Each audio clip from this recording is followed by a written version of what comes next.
one thing, get back a little bit further in time, the first snowmaking we had, of course, back in those days, a ski instructor was a snow shoveler, a ski packer, a first aid, a ski fitter, you name it. And we were talking the other day, and back in those days, everybody just did the job. And Bolton, we didn't have any way of packing at that time, just foot pack. And Bolton come up with an idea, and he got some plyboard and cut out big old circles, and he took slats, wood slats, and we took and screwed these wood slats all the way around this thing. And then we took and put, well, yeah, it had long handles, you know, kind of like a surrey, you know, like for a horse. And we put wax on it, and we got Siggy and Gary Starbuck, I think it was, and they got it on the chairlift, and they hauled that silly thing up to the top. And like Siggy says, you come down and you turn to the left, and you just keep turning to the left. And they got to coming down pretty fast, and all of a sudden the slats just started flying off. And they had them harnessed in like a horse. I have that on a movie somewhere when they're skiing with those rollers. Slow motion. They bought a old Tucker snowcat. And that thing had been to Alaska probably 15, 20 times. And he brought that thing in, and boy, you know, everybody looked at it and it looked like it just going to do everything. And there was a guy named Al Cortez. And so he was going to learn to drive this thing.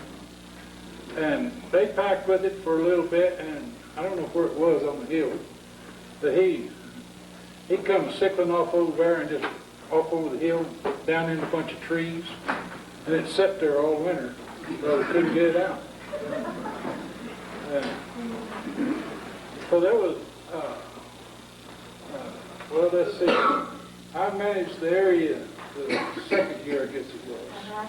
Buzz Bainbridge, Bolton got him in, and I never did know, they never did tell me what happened, but Bolton ran Buzz Bainbridge out of town. Yeah. And, I don't know what happened. I found it. I know that Bolton tore that deposit check because Buzz was going to buy the area. or something. He tore it up and Buzz He tore it up. Then he come down and said, I want you to come run this ski area. And I said, I don't know anything about running the ski area. So I was there the last of March, and then the next year. Then, I don't know, I guess I don't know who come in after me.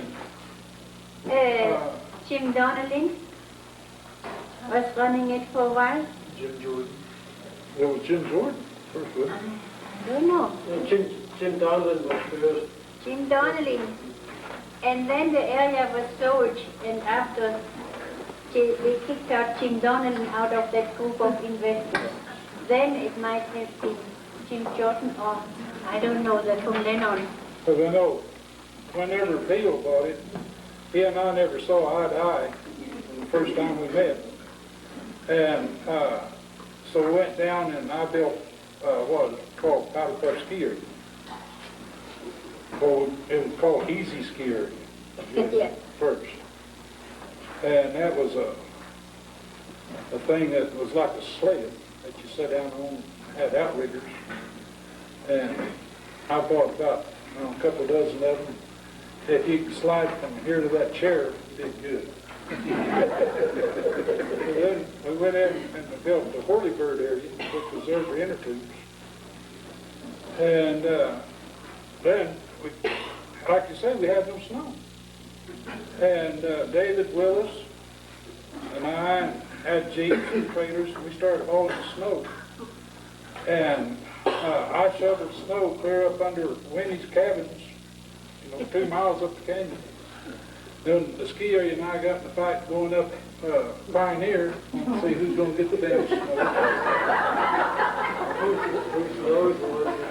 Then, hey, we got our snow, and they piled up snow, and all these people that had, like the Ponderosa, they had a great big old pile up there, and I come up there one day and it says, this pile belongs to Lester Lewis. They go down here, this pile belongs to the ski area. And this is how we started our snowmaking. It's all over there. That was rough. What year was that, Lester, that built out of? About this, Must have been like 65. 65, I guess. And Bolton, We still make snow that way up at the Enchanted Forest. Bolton decided to put snowmaking in, and he brought in a whole bunch of old oil field pipe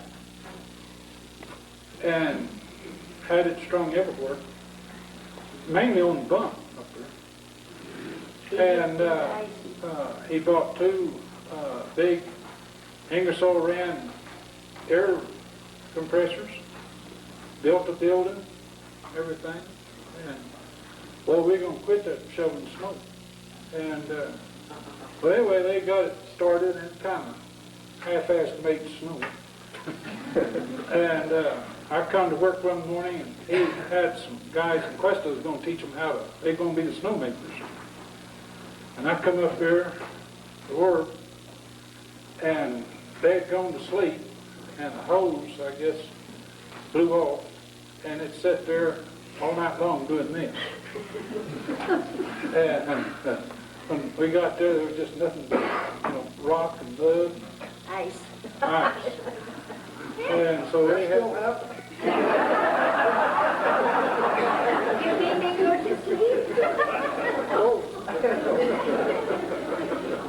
Well, we hauled in snow, and then Bolton said, let's you and I make it.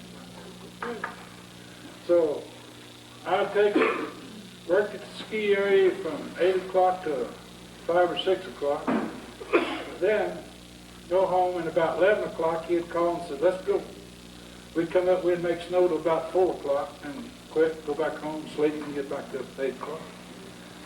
And I was up at the top up there, we had the guns going.